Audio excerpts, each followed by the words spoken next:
Narito na naman tayo para sa isang napaka-sweet at nakakakilig na love story nila Kalingap Edu at Ate Viancy. Sulat mo ay aking makilala at kung ano ako'y tanggap. Para sa pagpapatuloy ng ating love story ay dumayo na naman ang Kalingap team sa bahay nila Ate Viancy.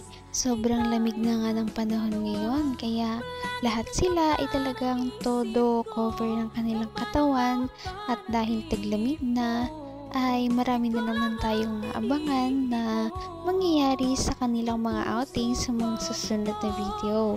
Ngunit ngayon ay binisita muna nila si Ate Viancy dahil marami din silang ibibigay dito sa kanya.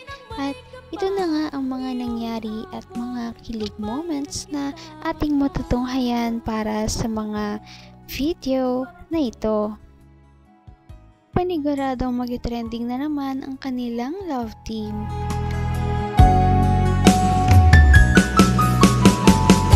Ang nais ko lang. Dito ka.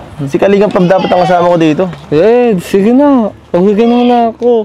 Bakit? Pagigyan mo na akong maging sidekick mo. Kasi, tagal-tagal kong nawala.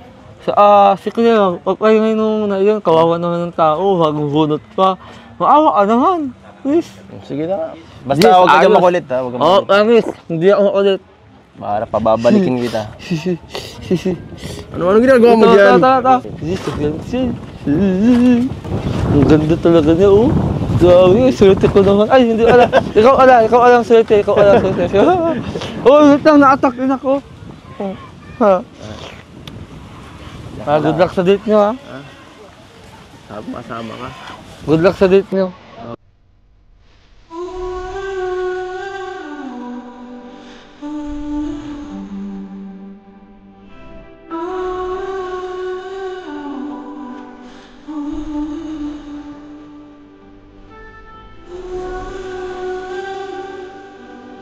Hello, Ate Viancy. Kamusta ka na? Ayos na kaya. Grabe, ang tagal natin hindi nakita. Grabe, it's a long years akong nawala. Ayos talaga. Ano? Tapos ka na? Kanina pa yan ha.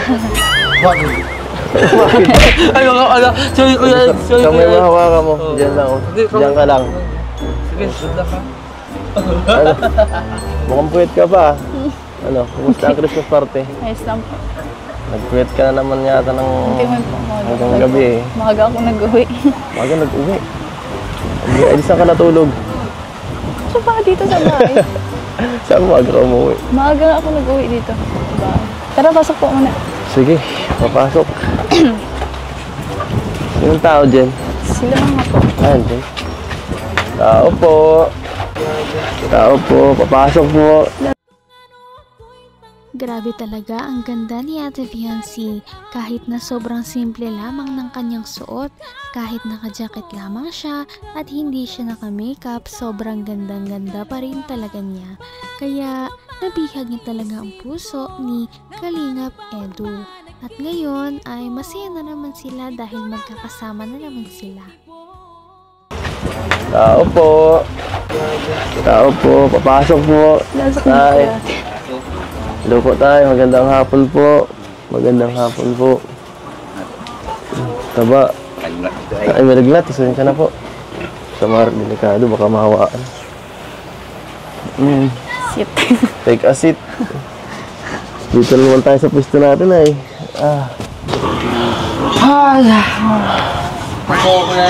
Pagod? Ay! Nakita mo yung ginagawa mo? Wala ka talagang ano. Dito nga ako, sidekick mo, di ba? Ay, kami nga, pag si Kalinga parang sumasama sa amin, binibigyan kami ng space, dalawa. Ikaw, siksik ka ng siksik eh. Ano? Bakit? Pasok mo, isturbo ka. Gusta, okay ka lang? Okay lang. Okay lang ipin mo? Hindi na namamaga. Okay ka na kumain-kain? Nakakain na po. At, siya nga pala. Pwede ka ba lumabas? Pwede naman po, mapaalam na. Pwede kitang invite mag-date. Ganun. Sige. Pwede. Paalam po tayo yan. Oo, mapaalam naman siyempre. Ano? Siya na yan, ganyan na yan. Hindi ka na ano. Sige, sabagay, wag na, okay na yan. Ha? Okay na yan, kahit ano, okay naman eh. Sige, mapaalam na ako kay mama mo. Tao po, Nay. Ano, wala.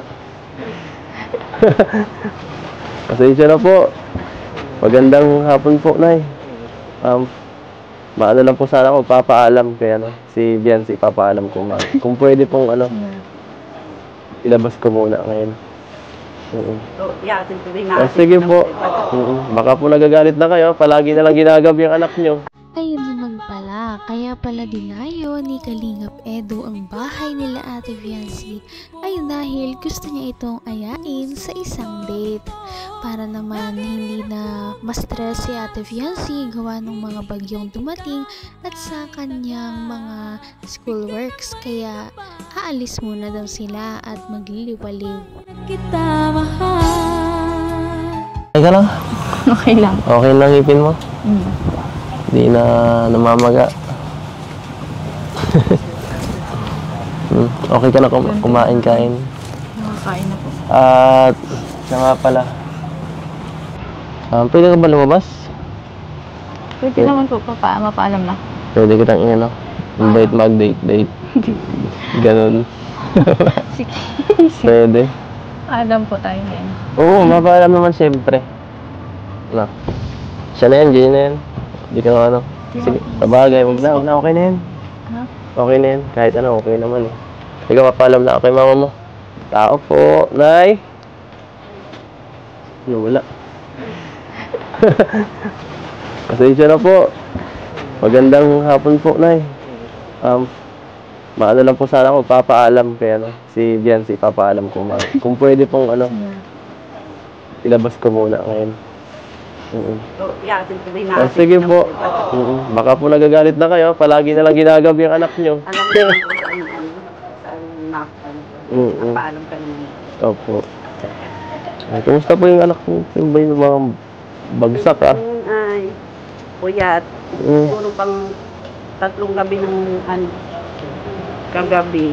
May sina, kanipin niya. Ay, grabe. Kanipin. Kawawa naman to. Pares-pares na tayo nilalagnat. Ako, galing ko lang sa sakit po. Matamlay. Nakaka-kaos, baby. Magaling ka, baby. Baka pumayat. Sige po na yan, salamat po. Ingat kayo. Opo. Ano? Okay na daw. Okay na daw, 1 week ka daw sa labas. 1 week.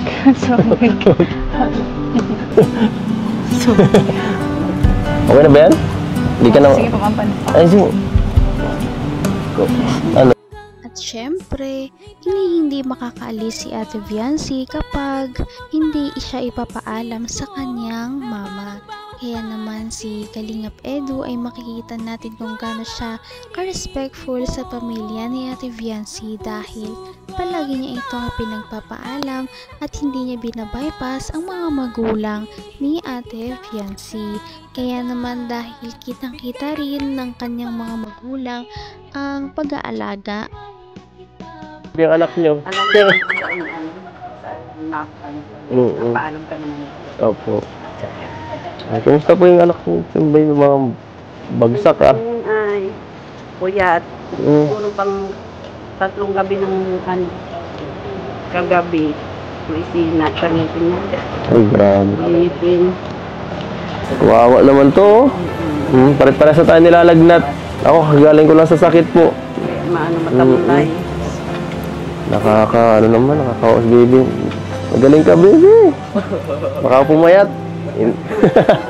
Sige po na yan, salamat po. Ingat kayo. Opo.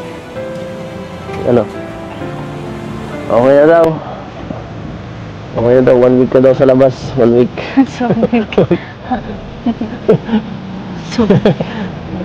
Okay na ba yan? Hindi ka na... Sige po, kampan. Ay, sige. Ano, bahala ka.